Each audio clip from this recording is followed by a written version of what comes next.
Hi ಎಲ್ಲರಿಗೂ ನಮಸ್ತೆ. ಎಲ್ಲರೂ ಹೆಂಗದಿರ ಆರಾಮದ್ರಿ? ನಾನು ನಿಮ್ಮ ಗೀತಾ ನಿಂಗನಗೌಡ. ಮೊನ್ನೆ ಪ್ರಚಾರಕ್ಕಾಗಿ ನಾವು ಅಲ್ಲಿಪುರ ಗ್ರಾಮಕ್ಕೆ ಹೋದಾಗ ಅಲ್ಲೊಂದು ಕರು ನನ್ನ ಕಣ್ಣಿಗೆ ಬಿತ್ತು. ತುಂಬ ಚೆನ್ನಾಗಿತ್ತು. ನಾವು ಮುಖ ತೊಳಿಲಿಕ್ಕೆ ಅವ್ರು ಹಿತ್ಲಿಕ್ಕೆ ಹೋದಾಗ ಈ ಒಂದು ಕರು ನನ್ನ ಕಣ್ಣಿಗೆ ಬಿತ್ತು. ನೋಡಲಿಕ್ಕೆ ಭಾಳ ಮುದ್ದಾಗಿತ್ತು. ಕೇವಲ ಒಂದು 15 ದಿನದ ಕರುವಾಗಿತ್ತು. ನೋಡಿರಿ, ಇಂಥ ಒಂದು ಕರುಗಳು ನಮ್ಮ ಮನೆಯಲ್ಲಿದ್ದರೆ ನಮ್ಮ ಮನಸ್ಸೆಲ್ಲ ಉಲ್ಲಾಸ ಆಗಿರ್ತೈತಿ.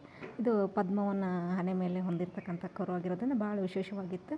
ಇಂಥ ಒಂದು ಕರುಗಳನ್ನು ನಾವೆಲ್ಲ ಮನೆಗೆ ಸಾಕ್ಕೊಂಡು ಮನೆಯಲ್ಲಿ ಹಸುಗಳನ್ನು ಸಾಕೋದ್ರಿಂದ ನಾವು ಸಹಿತ ಆರೋಗ್ಯದಿಂದ ಇರ್ತೇವೆ. ಯಾಕಂದರೆ ಹಾಲು, ಮೊಸರು, ಬೆಣ್ಣೆ ಎಲ್ಲವೂ ಸಹಿತ ಹಾಲಿನ ಉತ್ಪನ್ನಗಳು ನಮ್ಮ ದೇಹಕ್ಕೆ ಬೇಕಾಗಿರ್ತೈತಿ. ಅದಕ್ಕಾಗಿ ಅಲ್ಲಿ ತಂದು ಬೇಕ್ರಿ ಒಳಗೆ ತಿನ್ನೋದಕ್ಕಿಂತ ಏನು ಮಾಡಬೇಕು, ನಮ್ಮ ಮನೆಯಲ್ಲೇ ರೆಡಿ ಮಾಡಿ ಒಳ್ಳೆಯಾಗಿರ್ತಕ್ಕಂಥ ಫ್ರೆಶ್ ಆಗಿರ್ತಕ್ಕಂಥ ಹಾಲು, ಮೊಸರನ್ನು ನಾವು ಪಡಿಬೋದು. ಅದಕ್ಕಾಗಿ ಪ್ರತಿಯೊಬ್ಬರು ಸಹಿತ ಗೋಮಾತೆಯನ್ನು ರಕ್ಷಣೆ ಮಾಡಿರಿ, ನಿಮ್ಮ ಮನೆಯೊಳಗೆ ಸಾಕ್ರಿ, ಅದರ ಸಂತಾನವನ್ನು ಕಾಪಾಡ್ರಿ, ಅದನ್ನು ಅಭಿವೃದ್ಧಿ ಮಾಡಿ.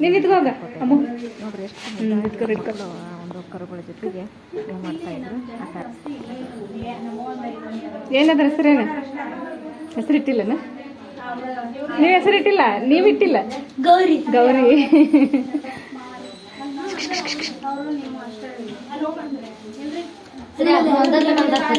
ಇರ್ಲಿ ಬಿಡಪ್ಪ, ಇರ್ಲಿ ಬಿಡ, ಅವ್ರು ನಾ ತಕೊಂಡಿದ್ ಬಿಡ. ಬಾ ಬಾಯ್ತಾ ಬಾ. ಪ್ರತಿಯೊಬ್ಬರು ಗೋಮಾತೆಯ ರಕ್ಷಣೆಯನ್ನು ಮಾಡಿರಿ ಅಂತ ಹೇಳ್ತಾ ನನ್ನ ಚಾನಲನ್ನು ಸಬ್ಸ್ಕ್ರೈಬ್ ಮಾಡಿರಿ, ಶೇರ್ ಮಾಡಿರಿ, ಕಮೆಂಟ್ಸ್ ಮಾಡಿರಿ ಅಂತ ಹೇಳ್ತಾ ಮತ್ತೊಂದು ವಿಡಿಯೋದೊಳಗೆ ನಿಮ್ಮ ಜೊತೆಗೆ ಬರ್ತೀನಿ. ನಮಸ್ತೆ, ಬಾಯ್.